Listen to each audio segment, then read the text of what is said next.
14 வயது சிறுமி 4 மாதம் கர்ப்பம். மருத்துவர்கள் கூறியதை கேட்டு அதிர்ந்து போய் நின்ற உறவினர்கள். 2 ஆண்டுகளாக நீதிமன்றத்தில் நடந்த வழக்கு. போக்சோவில் கைதான நபருக்கு 40 ஆண்டுகள் சிறை தண்டனை. நடந்தது என்ன?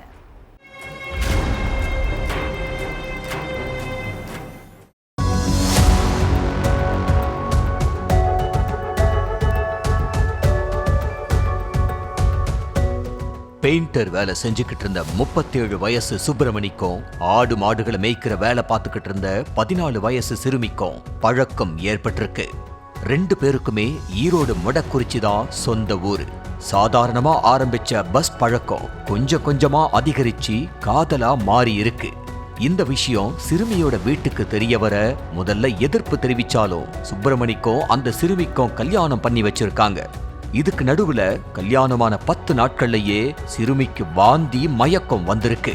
சாப்பாடு ஏதாவது ஒத்துக்காம போயிருக்கிறதுனால தான் இப்படி இருக்கும்னு நினைச்ச சொந்தக்காரங்க சிறுமிய கவர்மெண்ட் ஹாஸ்பிட்டலுக்கு கூட்டிட்டு போயிருக்காங்க. அங்கிருந்த மருத்துவர்கள் சிறுமியோட வயசு என்னன்னு கேட்டப்ப 14ன்னு சொன்னதும் ஷாக் ஆகியிருக்காங்க. சிறுமி 4 மாச கர்ப்பிணியா இருந்ததுதான் அந்த ஷாக்குக்கே காரணம்.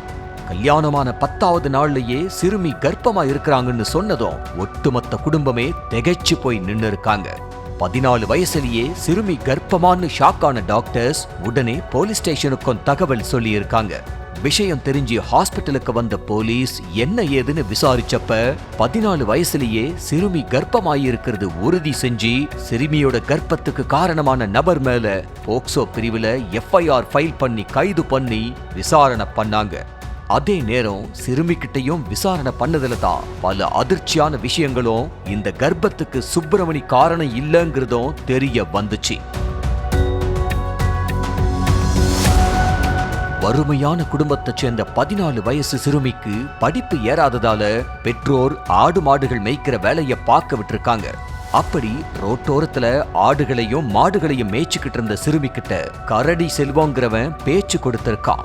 வெகுளியா இருந்த சிறுமியும் ஒரே ஊர்க்காரர்னு நினைச்சு பேசி பழகிக்கிட்டு இருந்திருக்காங்க. இத தனக்கு சாதகமா பயன்படுத்திக்கிட்ட கரடி செல்வம் சிறுமி கிட்ட ஆசை வார்த்தை சொல்லி ஆள் நடமாட்டம் இல்லாத இடத்துக்கு கூட்டிட்டு போய் பாலியல் வன்கொடுமை பண்ணி இருக்கான்.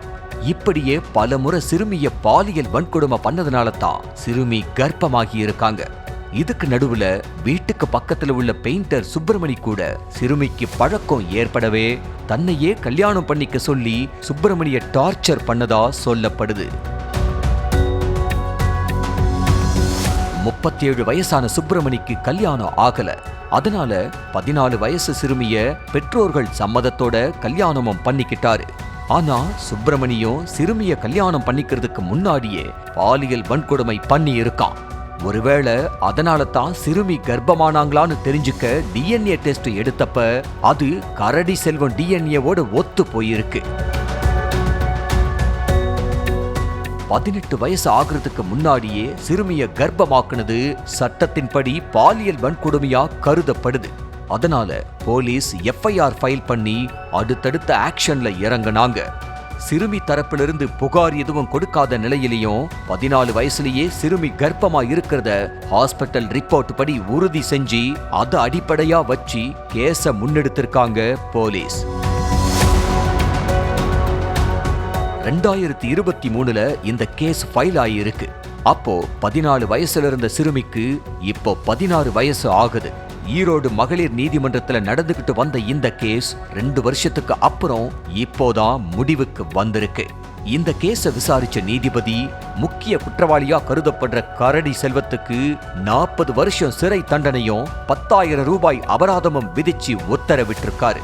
அதோட பாதிக்கப்பட்ட சிறுமிக்கு அபராத தொகையா 3 லட்சம் ரூபாய் இழப்பீடு கொடுக்கணும்னு உத்தரவிட்டிருக்காரு.